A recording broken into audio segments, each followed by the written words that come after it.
bonjour à vous, j'espère que vous avez tous la patate aujourd'hui, que vous allez bien. Moi, je vais bien, tranquillement et toujours sereinement. Je vais tirer un peu mon pied de mon portable pour que... Parce que je suis trop proche avec mes mains. Voilà, voilà. Bon, j'ai vu encore des insultes, heureusement que mes commentaires sont bloqués, donc c'est pour ça quand vous faites des messages, des moments ils seront pas toujours affichés tout de suite sur la vidéo, parce que je valide les commentaires, parce qu'il y a trop d'insultes en fait, et beaucoup de jaloux j'ai vu. Alors pourquoi jaloux? Je ne sais pas, mais c'est con, parce qu'on est ce qu'on est, on fait avec ce qu'on peut faire, avec ses capacités, et puis c'est pas parce qu'on travaille pas comme d'autres qu'on doit être jaloux des autres. Voilà, c'est comme ça la vie, hein. Alors après, il faut voir ce que vous êtes dans vos compétences intérieures, dans votre profondeur et votre bienveillance. Posez-vous les bonnes questions et ça vous éviterait d'être jaloux. Pour le reste, j'espère que vous avez tous la patate, que vous allez bien aujourd'hui, que vous en portez tranquillement avec moi. Bon, vous avez vu, j'avais pas bien la patate là, ces jours-ci, mais aujourd'hui ça va, j'ai vraiment la patate, j'ai repris mon énergie. Voilà, je me suis levé un peu tard ce matin, je vous avoue. Habituellement, je suis debout à 6 heures. Bah, je vous raconte pas le live, hein, mais c'est pas grave, on s'en fout. Et bah, je me suis levé un peu plus tard. Donc j'ai raté un rendez-vous à 9 heures, ça m'embête un peu. Mais que je connaissais la personne, que j'ai appelé quand même, pour lui dire que j'étais... bah, je venais de me lever, que j'étais pas encore réveillé en fait. Ça arrive, hein, ça arrive. Voilà. Après, j'ai beaucoup de téléphones, de messages vocaux, j'ai pas pu vous répondre, parce que la semaine, je peux pas. D'abord parce que je fais des choses à côté de mon travail. Je dis pas tout, j'ai aussi une vie à côté. Et puis des moments, je suis pas toujours en train de travailler en fait. Mon calendrier sur mon site, des moments où je bloque des journées, ou des matinées, ou des après-midi, pour faire d'autres choses. Parce qu'il faut que je vive aussi à côté. Mais j'avoue que j'aime mon boulot, j'aime ce que je fais, j'aime m'emporter, j'aime emmener cette vérité. Et cette semaine, j'ai eu beaucoup de gens qui étaient pas du tout bien. Et on s'est emporté, on s'est bousculé à l'intérieur de nous. On s'est posé les bonnes questions, on a commencé à comprendre des choses, voilà. Et puis on a trouvé un nouveau chemin de vérité, celui qui va vous emporter dans cet intérieur et qui va vous soulager de tout ce que vous avez en vous, en fait. J'essaie de guérir les jolis cœurs, les cœurs brisés. C'est pas facile tous les jours. J'ai beaucoup de personnes qui sont en solitude, des personnes malades, des personnes qui cherchent une certaine vérité de leur vie. Je dirais plutôt une guidance qu'une voyance. Je n'aime pas la voyance, je suis plutôt dans la guidance. La voyance, ça ne veut rien dire, c'est éphémère. Ça passe comme ça un moment. C'est rien à voir, la voyance, ça veut rien dire en fait. Je vous parle parce que j'ai de la bouteille et que je suis un ancien par rapport à ça, moi. Pas sur YouTube. YouTube, je suis un bébé, un nourrisson. Mais dans l'expérience que j'ai par rapport à la médiumnité, celle qui m'a toujours emporté dans ma vie, celle qui m'a nourri aussi, et que j'ai pu nourrir d'autres personnes. J'ai toujours été comme ça dans ma vie. Bien sûr, on aura toujours des gens qui nous aiment pas, ou qui aimeraient être à notre niveau. Je parle pas de nos compétences, mais de ce que nous rend, de notre bienveillance, de notre intégrité, de notre résilience. Quelle histoire la résilience. Voilà. C'est un peu tout ça que je voulais vous dire aujourd'hui. Mais je reviens. Je suis quelqu'un, moi, j'aime pas trop. Vous voyez, j'ai des cartes là, hein. Voilà. J'en ai d'autres ici, hein. En fait, j'en ai de partout des cartes. Mais bon, je ne montre pas tout parce que ça sert à rien. C'est parce que moi, je m'en sers pas en fait, ces cartes. C'est pour ça que je vais pas vous les montrer parce que vous les connaissez tous, vous en avez tous une panoplie. Je sais que vous aimez, beaucoup de gens aiment les cartes. Moi, j'ai aimé les cartes quand j'avais 23 ans, quand j'avais mon bureau, quand j'étais gamin. Et c'était ma première étape dans la médiumnité, c'était les cartes. Et puis après, je me suis détaché des cartes. Parce que j'avais remarqué que je voyais plus à l'intérieur de moi et dans mon... Et, comment dire, dans... C'était plutôt ça en fait. Je n'arrive pas à interpréter les cartes, moi. Je le lis en fait. Mais je ne lis pas comme vous pensez, je le lis dans mon esprit, en formant mes yeux. Je m'emporte et je me bouscule. C'est pas toujours évident, hein. C'est pas toujours évident de trouver des certaines vérités. Non, c'est pas évident. Faut pas croire, c'est pas facile. Ne croyez pas que c'est facile. Après, vous avez beaucoup de gens qui sont sûrs d'eux. Moi, je suis jamais sûr de moi. Peut-être quand on n'est pas sûr. Dans la voyance, ils vont prendre un essai. C'est pour ça que je prépare la guidance, celle qui nous emporte, celle qui nous bouscule à l'intérieur de nous. C'est celle-là qu'il faut aller chercher, je pense. Voilà. C'est un peu une petite leçon de médiumnité à des personnes très jeunes qui essayent de trouver leur vérité. leur vérité. Je voudrais vous remercier aussi pour votre fidélité, hein, vos abonnements et pour tout ça. Et puis, j'ai vu hier Monsieur Macron. Quelle histoire, Monsieur Macron. Quelle histoire. Monsieur Macron, Monsieur Macron. Alors, vous savez, moi, je suis plutôt comme ça, hein. C'est plutôt mon intérieur qui parle, ma vibration, parce que je ne sais pas faire autrement. Alors, je fais comme ça. Je vais essayer de m'emporter dans mon intérieur, dans ce que je suis en tant qu'être, dans la médiumnité. Monsieur Macron, quelle histoire. Quelle histoire, Monsieur Macron. Jusqu'à maintenant, c'est un sans pote par rapport à Macron. Personne ne peut contredire ce que... Il y a une dame l'autre fois, tiens, un petit commentaire encore, parce qu'on m'a dit de pas répondre, mais j'aime bien, ça me fait rire. Alors, vous êtes fait avoir, mademoiselle, hein, alors je sais pas qui vous êtes. Votre pseudo me fait rappeler que vous êtes dans la médiumnité, je pense. Alors, je vais pas vous dire votre pseudo, parce que ça vous fera trop plaisir, je vous passe de la publicité, donc je vous en ferai pas. Mais vous avez dit, quand la dernière vidéo que j'ai faite sur mes ressentis du dimanche, je me suis vite désabonné. J'ai l'impression d'avoir en gros que moi je lisais mon journal intime dans cette vidéo. En fait, vous êtes désabonné parce que, en gros, vous êtes... Après, vous faites ce que vous voulez, je m'en fous, moi. Il y a plein de gens qui sont désabonnés, qui se sont abonnés, c'est pas le problème, ça. Et vous dites, j'ai l'impression qu'il est en train de parler de son journal intime. Alors ouais, vous avez fait une grosse erreur, je vais vous dire pourquoi. Pas par rapport à ce que vous avez dit, parce que c'est pas une insulte, mais c'est votre façon de le dire, car c'est toujours dans la jalousie, je sais pas de mots pour ça en fait. Mais j'ai envie de vous répondre. Parce que c'est important, parce que je pense que vous êtes une petite gamine, ouais, vous devez avoir une vingtaine d'années, 25 ans je pense, vu le commentaire d'immaturité. Je voudrais vous expliquer une chose. Vu votre pseudo qui me fait parler, qui me fait penser que vous voulez rentrer ou avoir un truc un jour, un peu comme ce que je fais moi. Vous êtes mal parti, hein. Eh ben oui, parce que quand on rentre dans une certaine médiumnité, elle vient d'une histoire, de notre histoire, de ce qui est ancré en nous, de nos racines. Et donc c'est une histoire du passé. Donc quelque part, c'est un journal intime, comme vous dites. Et c'est une certaine résilience de ce que nous sommes. Vous voyez ce que je veux vous dire? De ce que nous sommes. Alors si je n'exprime pas comment je suis arrivé à ça et comment je me suis sorti de ça, alors je n'ai jamais fait ma résilience. Donc je ne peux pas aller, comment dirais-je, aller capter, aller toucher les sources en fait. Avoir une relation, avoir un certain contact avec eux. Je ne pourrais pas, mademoiselle, pardon, parce que je pense que vous êtes très jeune. Vous avez encore beaucoup de choses à apprendre. Vous avez beaucoup de choses à parcourir dans la vie. Vous êtes jeune.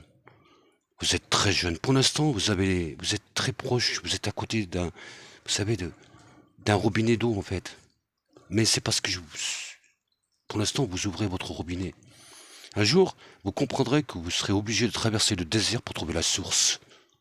Ça, vous le comprendrez dans 20 ans, ou 25 ou 30 ans peut-être. Tout dépend comment votre vie va se dérouler. Je vous souhaite que du bonheur, attention. Hein. Je vous souhaite que du bonheur, même malgré votre message un peu bizarre. Mais je pense que vous êtes très très jeune et la médiumnité, elle vient, comment vous dire, elle peut venir, elle est ancrée en nous tous, autant que nous sommes. Elle peut se développer comme elle peut pas se développer. Elle peut grandir comme elle peut mourir. Elle peut s'éveiller comme elle peut être endormie. Mais elle vient toujours d'un parcours de vie. Et souvent, elle vient de la souffrance.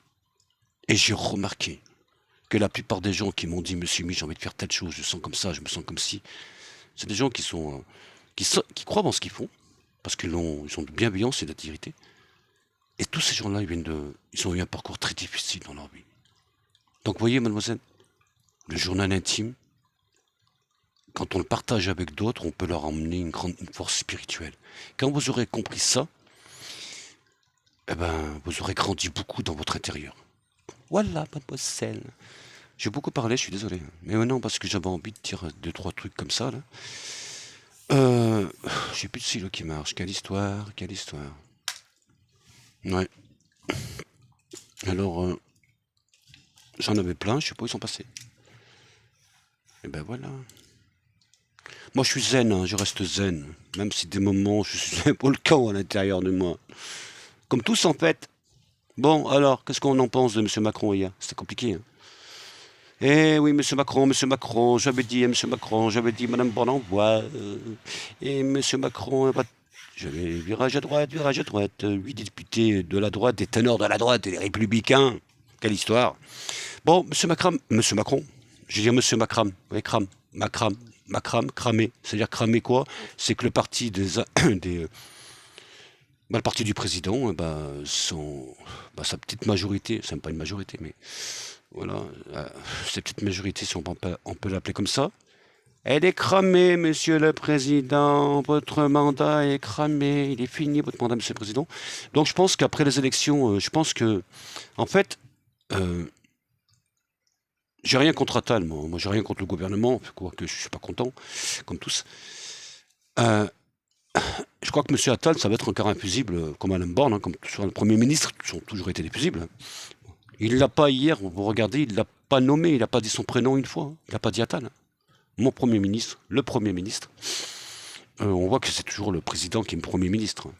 Je sais, il y a 2, 3 personnes qui vont dire, ouais, encore Macron. Ben, je vous parle parce que si j'en parle, c'est un fait de société, c'est qu'on est tous dans la merde, on cherche des solutions. Donc si on parle pas de ce qui nous gouverne, ben, on parle de rien en fait. Après, il y a des gens qui me demandent, oui, monsieur Miro, repartez sur les, euh, les disparus. C'est compliqué les disparus, je reviens des moments. Mais moi, j'ai pas trop envie maintenant par rapport à ce que je vois sur YouTube. Tout le monde, quand il y a un disparu, tout le monde s'y met. Moi, ça me gêne un peu.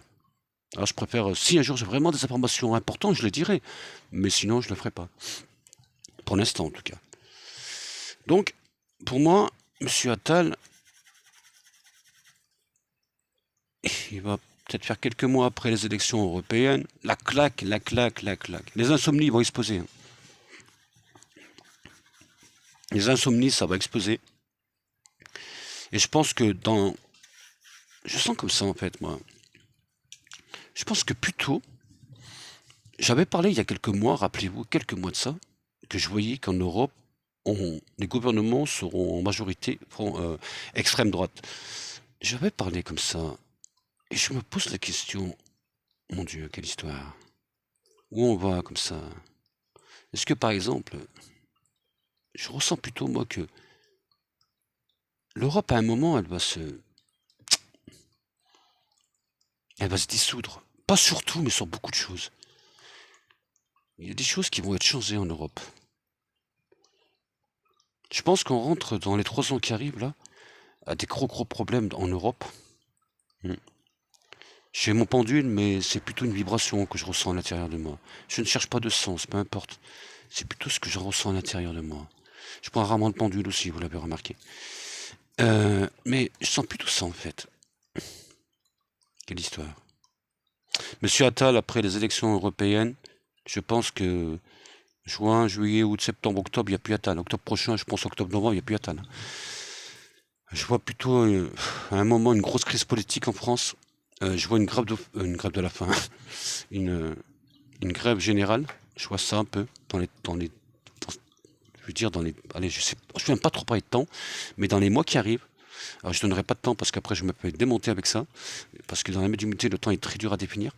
Je sais qu'on est en une crise politique, je sais qu'on va à un moment dissoudre l'Assemblée nationale, et puis je sais que ça va être compliqué en fait. Ça va être compliqué. Euh, j'ai l'impression que je vois pas de guerre civile en fait, mais je vois plutôt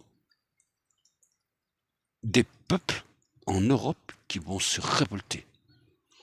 Et de plus en plus. Et je sens que ces 2 ans qui arrivent là, il y a des choses, pas peut-être dans les mois, ça va commencer à grandir de plus en plus, mais ça prend de l'ampleur en fait. Et rappelez-vous, il y a des mois et des mois, il y a peut-être 8 mois de ça, j'avais dit, tout viendra des gens de la terre. Rappelez-vous de ça, tout viendra des gens de la terre, et je l'ai dit souvent ça. Et là, on voit les agriculteurs en Allemagne, un peu de partout, qui commencent un peu à bouger. La France, ce que j'ai compris, ils ont eu du fric, donc ils bougent pas trop. Mais ça serait peut-être le moment de bouger pour avoir vraiment des acquis solides et que on passe enfin à une nouvelle méthode de vie, plutôt dans l'aide entre nous, dans l'aide plutôt dans le pays. Bien sûr, avec les autres, je suis d'accord, avec l'Europe, il n'y a pas de souci, hein, il faut un échange, mais plutôt plus tout ce qui est comme on voit là, ces multinationales, ces trucs libérales. Bientôt, on va être comme en Amérique, on pourra plus payer, on n'aura plus de sécu, il faudra payer une carte. Parce que si vous n'avez pas de carte, comme là-bas c'est une carte verte, je crois que je sais pas comment ils appellent ça pour la sécu là-bas. Et on arrive là-bas à l'hôpital, vous n'avez pas votre carte? Non. Vous avez une CB? Non. Eh ben vous allez crever. Déjà en France on crée par rapport, hein. Moi j'ai bien vu ce qui s'est passé pour des gens très proches de moi. Et il n'y a plus d'hôpital, il n'y a plus rien en fait. C'est le désert total. Et j'en ai une expérience. J'en parle pas, mais j'ai de l'expérience de ça. Parce que ça a été marqué par rapport à tout ça. Et je sais ce que c'est les moyens d'hôpital. C'est de la merde en fait. C'est du blabla tout ça. Moi je suis en colère par rapport au corps médical. Pas par rapport à par rapport au gouvernement. De ne pas donner les moyens aux médecins. Qu'en France il manque des médecins. Que c'est compliqué en fait. Il y a combien de gens il y a plein de gens qui sont morts et qui auraient pas dû être morts. Parce qu'il y a un manque de moyens et on n'en parle pas de ça. Il y a combien de gens qui sont morts en France? Faute de moyens à l'hôpital. Il y en a combien? Le monsieur qui a pas longtemps il est mort dans l'arrêt cardiaque sur un brancard, il y en a combien comme ça? C'est pas acceptable en France. Et maintenant on nous parle de mutuelles, de ci, de ça, encore des trucs bizarres là. Bientôt on n'aura plus de sécu. Les gens ils pourront. Déjà ils n'arrivent pas à se chauffer, les gens, ils pourront pas payer. Alors comment ils vont payer déjà les mutuelles sont, pour les personnes âgées, elles sont hyper chères. Mais il faut arrêter là, ça suffit en fait. Quand vous avez des mutuelles à 250 balles, faut pas déconner, hein. Faut pas déconner. Oh mais moi je me mets en colère tout ça. Donc moi je pense que là, en juin, c'est le gros bordel en France. Et puis je reviens, excusez-moi, ça a sonné à ma porte. Je reviens vers vous, je suis désolé, c'était le facteur. Dans le colis, pardon. Facteur, la poste, petit colis. Je voudrais remercier hier une personne qui va se reconnaître, un monsieur, qui travaille en déplacement et qui habite à Grenoble. Et hier, il m'a envoyé un message, il m'a dit je suis pas très loin, mais je travaillais moi hier, j'avais rendez-vous, donc j'ai pas pu le voir, mais il a été reçu par ma femme. Et il m'a emmené un colis de produits du terroir, des confitures de sa maman, de son potager, des gestes très touchants. Et je voudrais le remercier vraiment, c'est quelqu'un de profond ce monsieur. J'ai parlé beaucoup avec lui hier, parce que comme j'ai pas pu le recevoir, parce que j'étais en rendez-vous, j'ai tellement aimé ce geste que c'est pas le colis, parce que vous savez, moi j'aime pas les cadeaux. Mais là c'était un partage, c'est différent en fait. C'était des confitures de sa maman, c'était des choses. Il y avait pas mal de choses de sa région, des noix de son frère, je crois. Euh, mais très simple en fait. Et ça j'aime moi les gens simples comme ça. Comme moi en fait, on est tous simples en fait. Et ce geste m'a touché. Et au lieu d'écouter Macron, moi j'ai préféré appeler ce monsieur. Donc on est de la même génération, je pense. Et on a parlé. On a discuté pendant 1 heure. On a partagé des choses comme ça. C'était sympa. En tout cas, merci à toi. Merci de ta gentillesse. Vraiment désolé que j'ai pas pu te recevoir. Ça m'a un peu, voilà, contrarié parce que la démarche était tellement sympa et voilà, il voulait me remercier par rapport à des soins que je lui avais fait et puis au partage qu'on a eu ensemble. Donc vous voyez que dans un monde invisible, il y a beaucoup de bienveillance. Et puis il y a aussi des gens qui vous détestent, hein, j'en connais beaucoup. Mais c'est la vie, c'est comme ça, même proche de moi, ne vous inquiétez pas, hein. J'ai compris que l'être, qu'il soit proche ou pas, il peut être de haine et de colère. Voilà, c'est comme ça la vie, hein. Mais voilà, je sais pas pourquoi je suis passé sur ça, mais je voulais quand même donner un hommage à ce monsieur. Donc pour finir mon histoire, qui était un peu très longue, hein, je me suis dissipé un peu dans dans ma vidéo. Mais je pense que juin, c'est le déclin en fait. Juin, c'est un gros bordel pour l'Europe. Vous allez voir, en juin, l'Europe, le Parlement européen, je ne sais pas s'il sera pas en majorité extrême droite. Je ne sais pas si ça va pas être ça le coup de tonnerre. Parce que si la majorité et devient extrême droite, pensez bien que l'Europe, ça va se fragiliser.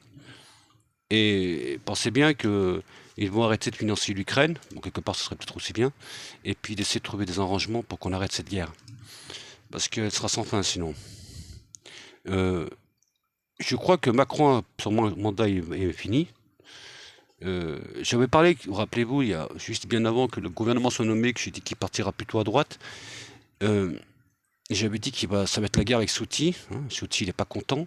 Il va tout faire pour faire des barrières au gouvernement. Les Républicains, une partie, là, dans le deuxième remaniement qui aura plutôt, je pense, septembre, octobre, novembre prochain, dans quelques mois près, hein, parce que vous savez, la médiumnité, c'est dur, le temps. Nouveau gouvernement. Ce gouvernement, je pense qu'il y aura des Républicains.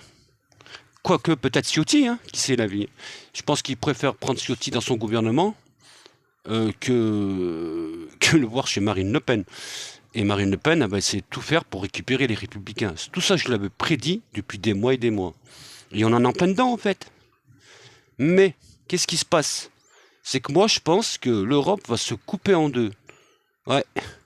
Il y aura beaucoup de députés issus de partis extrêmes qui auront une certaine majorité et qui feront peut-être trembler beaucoup de choses en Europe, à Bruxelles et tout ça. Et je vois beaucoup de gens qui vont bloquer la France. Je vois beaucoup de choses comme ça, des tracteurs comme on voit pour l'instant qui vont revenir, ils vont venir en France. Des infirmières, les hôpitaux. Je vois une grève en France, une grève générale qui pourrait se passer peut-être dans les 15 mois, à peu près 15-16 mois là. Je vois aussi peut-être aussi malheureusement un attentat, je l'avais dit avant excusez-moi, les Jeux Olympiques, je crois que c'est en été aussi, là. Je sais plus. Je crois qu'il y a quelque chose qui va se passer, faites gaffe, entre mai, juin à peu près. Mars, mai, juin à Paris, il va y avoir un gros bordel. Il y aura les flics de partout, ça court, c'est compliqué, des hommes armés, ça va faire du mal. C'est ce que je ressens. Après, le temps n'est pas défini dans la médiumnité. Je le vois dans les mois, ça peut être dans un an, je n'en sais rien en fait, mais je le vois proche en fait, de plus en plus. Euh, je vois aussi quelque chose qui va brûler d'important en France. Plutôt en quart, excusez-moi les Parisiens, hein, plutôt en quart sur Paris. Quelque chose qui va prendre de l'ampleur en feu. Je vois pas de mort là. Hein. Sur l'attentat, je vois plutôt des...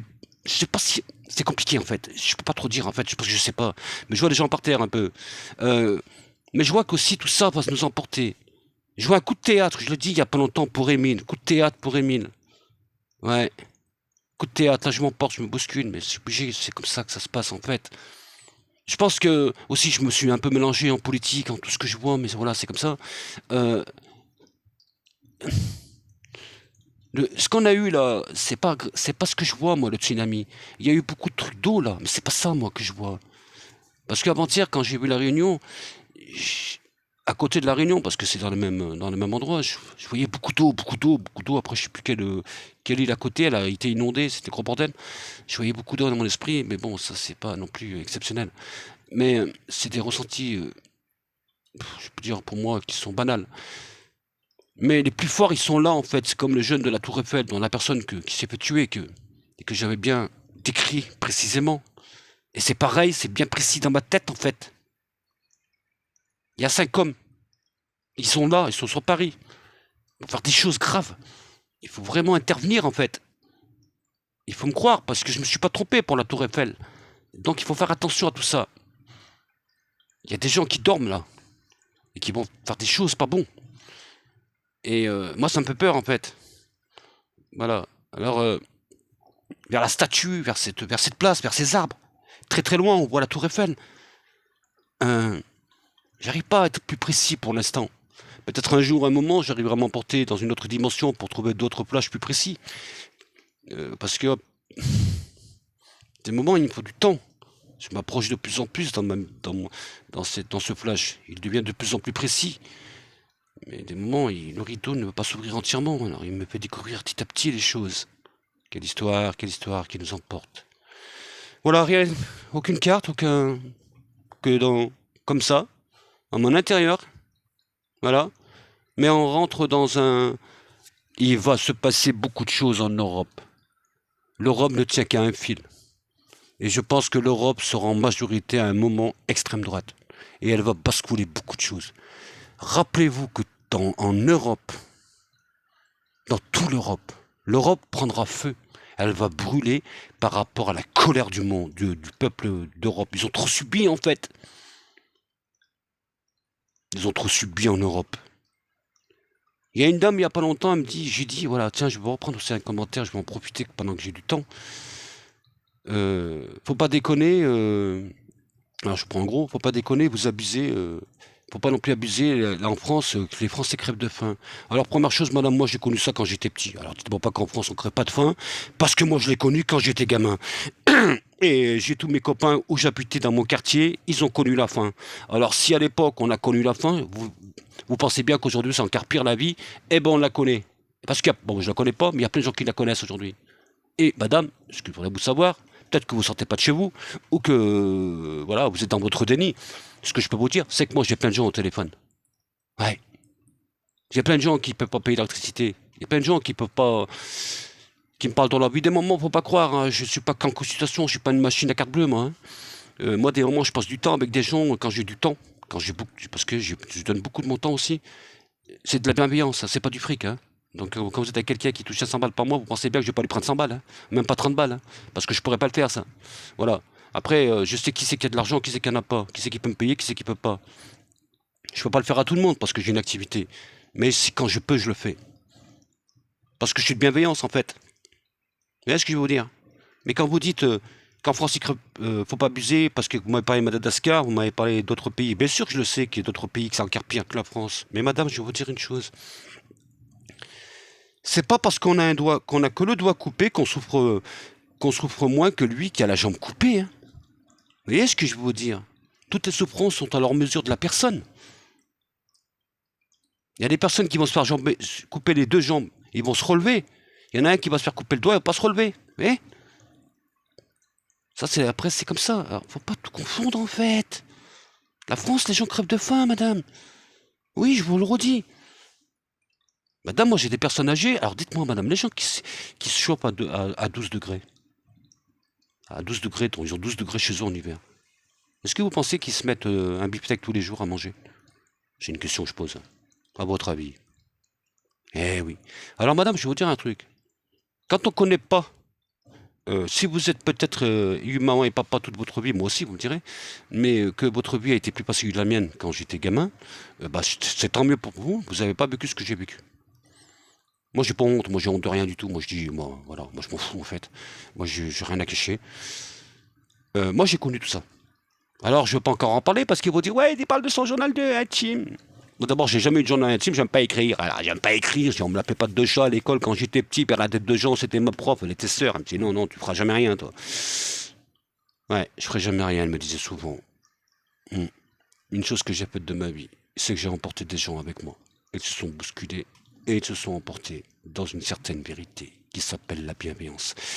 Voilà, madame. C'est ça que je voulais vous dire, c'est que il y a des gens qui souffrent en France, il y a des gens qui crevent de faim en France. Je vais vous raconter une histoire, madame. Il y a quelques années, j'étais tout seul. Je n'étais pas encore avec mon ami. Et il y avait une famille qui venait de, je sais plus, d'Yougoslavie, je crois. Et c'était une famille qui vivait, c'était une dame avec ses enfants, et qui habitait dans un squat. Et j'avais comme habitude, elle crevait de faim, ils avaient 3-4 petits. Et moi, j'avais un peu les moyens à cette époque. J'avais comme habitude, quand j'allais faire mes courses, comme j'étais pas très loin de chez moi, je passais avec mon BX, mes vieilles BX, que j'aime bien les vieilles bagnoles, moi. Je klaxonnais, et ces gamins, ils me reconnaissaient à chaque fois, ils venaient, ils savaient pourquoi ils venaient, et sur mon siège, au côté passager, il y avait un gros sac pour eux de bouffe. Parce qu'ils crevaient de faim. Et je le faisais souvent, mais je l'ai pas fait qu'à eux. Alors, vous voyez, dites pas qu'en France, les gens crèvent pas de faim parce que vous dites des bêtises, madame. Et ils ont encore crevé plus de faim sur les 2 ans qui sont passés. Alors je sais pas, peut-être que vous avez bien le compte bien rempli. Ah bah si vous n'avez pas d'inquiétude financière, Faites comme moi, faites des dons, c'est bien, c'est bien, c'est bien. Donnez de votre don de vous-même, même si vous voulez pas lâcher la thune. Mais on peut donner de soi, on peut s'emporter, et surtout pas dire des bêtises comme ça. Quelle histoire, quelle histoire. Voilà, c'est un peu tout ça, c'était un peu un moment. Voilà, c'était pas, même pas... Je sais pas ce que c'était aujourd'hui, mais c'est une vidéo toute simple en fait, hein. Moi, je me suis emporté un moment, j'ai dit ce que j'avais à dire, et puis voilà. En tout cas, je suis heureux que vous soyez toujours avec moi, parce que euh, je le dis souvent, mais c'est vrai, hein. Je veux dire que moi, je suis solitaire. Voilà, je suis quelqu'un qui a besoin d'être en solitude souvent. Je suis pas en mélancolie. Je suis quelqu'un qui a besoin de méditer souvent pour m'emporter dans ma vérité. Et comment vous dire? Et de s'emporter comme ça, c'est pour moi, c'est important en fait. Ça me nourrit. Ça me nourrit vraiment. Et c'est vrai que comment dire? Il y a plein de gens qui me disent, Monsieur Mi, souvent quand je les ai au téléphone, restez vous-même, restez ce que vous êtes. Vous êtes de bienveillance, vous me faites du bien. Moi, j'ai pas pris conscience de ça en fait. Depuis, je prends pas vraiment conscience de ce que je peux apporter. Je sais ce que je fais dans le magnétisme. Je sais les capacités que j'ai dans mon intérieur. Et je reste malgré tout avec ma pudeur et humble de ce que je suis. Mais c'est vrai, ça fait peur quand vous avez des... Non, ça fait peur, c'est pas que ça fait peur, mais... On a une certaine pression, nous, en tout cas moi. Parce que je sais qu'il y a plein de gens derrière ces écrans que j'ai eu au téléphone qui m'estiment beaucoup et qui croient beaucoup en moi. Et que je leur ai apporté une certaine vitalité, un certain espoir de combat, de vie, d'ambiance spirituelle, d'ambiance de bienveillance, d'intérieur profond, de nettoyage pour pousser l'obscurité. Et tous ces gens-là, ils m'ont écouté depuis des années, depuis 3 ans. J'en ai relevé tellement et emporté tellement avec moi, mais j'en ai aussi déçu. Mais c'est la vie. J'en ai déçu. Pas beaucoup, mais je sais que j'en ai déçu. Peut-être parce qu'ils étaient déçus de leur chemin de vérité. Peut-être qu'ils se sont détournés de ce qu'ils en ressentaient, de ce qu'ils en voulaient. Alors ils se sont en pris à moi. Mais c'est comme ça la médiumnité. Ce qui est important, c'est de se dire que c'est comme là, vous voyez, elle n'a pas voulu repartir. J'aime bien. Merci pour ce petit cadeau, Joël. Joël de Marseille, super ami. Gros bisous à Carmen. Elle est en Espagne. Je vous embrasse, Carmen. Carmen, c'est sa maman qui a 97 ans, que j'ai beaucoup soigné. Que j'adore, que j'adore, que j'adore. La maman. Elle a eu son anniversaire. Je lui avais sauté son anniversaire il n'y a pas longtemps, 97 ans. Je vous embrasse, Carmen. Voilà, voilà. C'est beau, hein. J'aime bien, ça tourne comme ça m'emporte, ça me bouscule à l'intérieur de bras. Eh oui. Bon, bah, pour les gens qui me connaissaient pas trop, je ne suis pas fou, je vous rassure, il n'y a pas d'ambulance qui m'attendent pour m'emmener en psychiatrie. Je reste rationnel dans ce que je suis, je m'emporte dans ma vérité, celle que Dieu m'a donnée. Si je peux partager mon expérience de combat, si je peux donner, oui, si vous voulez, comme la dame disait, oui, lit son journal intime. Je n'écris pas, mais si vous voulez, je peux vous le lire. Je ne veux pas vous le lire parce que vous allez sombrer dans vos pleurs par rapport à la tristesse que j'ai pu vivre. Quelle histoire, quelle histoire, quelle histoire. Restez toujours dans cette force spirituelle, emportez-vous toujours dans vos combats de vérité. Et ne c'est pas parce qu'il y a un échec que c'est tout fini en fait. Il n'y a pas de fatalité dans la vie. Il n'y a que des forces intérieures. L'obscur ne nous appartient pas, elle n'a rien à faire à l'intérieur de nous. Nous l'imposons en nous en fait. Restons plutôt dans cette lumière, celle que Dieu nous a donnée. Allons chercher plutôt nos sources, allons chercher plutôt Mère Nature. Et puis emportons-nous plutôt dans cette vérité, celle qui peut nous mettre toujours en sérénité. Je vous embrasse, c'était Monde Invisible.